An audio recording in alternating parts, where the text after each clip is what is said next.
আমাদের এই গুম খুন আয়না ঘরের পাশাপাশি আরেকটা ঘর ছিল মাননীয় স্পিকার। এটা হলো আমাদের হীরক রাজার দেশের যন্তর মন্তর ঘরের মতো একটা ঘর ছিল ফ্যাসিস্টের আমলে।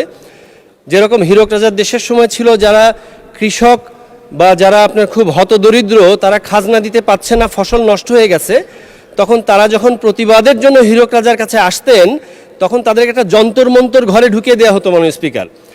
এরপরে বের হওয়ার পরে যে মন্ত্রটা শেখানো হতো সেই মন্ত্রই তারা বলতো এবং সেটাই মাথা পেতে নিত। তখন মন্ত্রটা শেখানো হতো, বাকি রাখা খাজনা মোটে ভালো কাজ না, ভরপেট নাও খাই রাজ কর দেয়া চাই, যায় যদি যাক প্রাণ হীরকের রাজা ভগবান।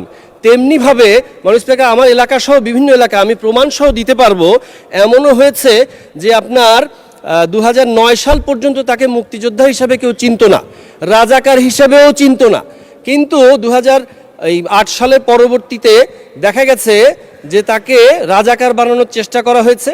আবার অনেকে আছে সত্যি সত্যি রাজাকার ছিলেন, কোনো এক অজানা কারণে তারা গ্রেপ্তার হওয়ার পরে এবং কিছুদিন পর দেখা গেছে তারা মুক্তিযোদ্ধা হিসেবে বের হয়েছেন মাননীয় স্পিকার। তো যদি আপনার आपस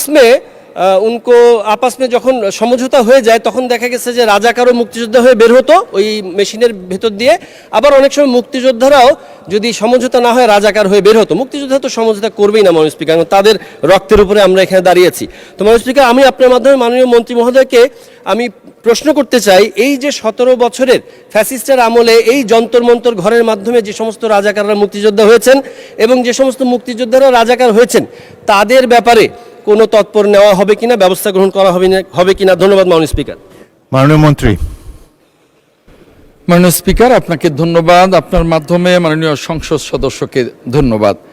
মাননীয় স্পিকার, এই অমুক্তিযোদ্ধা যারা বিভিন্ন ভাবে তারা মুক্তিযুদ্ধের তালিকাভুক্ত হয়েছেন এ বিষয়ে মাননীয় সংসদ সদস্য বলেছেন।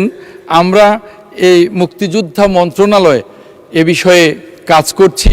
আশা করি যে খুব অল্প দিনের মধ্যেই এই ধরনের অমুক্তিযোদ্ধা যারা তন্তর মন্তর দিয়ে মুক্তিযোদ্ধার তালিকায় সন্নিবেশিত হয়েছেন, তাদের সন্তানদের চাকরি দিয়েছেন এবং তারাও নিজেরা বিভিন্নভাবে বেনিফিটেড হয়েছেন অবৈধভাবে, আমরা এই বিষয়গুলো নিয়ে কাজ করছি মুক্তিযোদ্ধা মন্ত্রণালয়। আশা করি অল্প দিনের মধ্যে এই বিষয়ে আমরা সুনির্দিষ্টভাবে এর সংখ্যাও বলতে পারবো এবং জাতির সামনে সুনির্দিষ্টভাবে উপস্থাপন করতে পারবো। মাননীয় স্পিকার, আপনাকে ধন্যবাদ।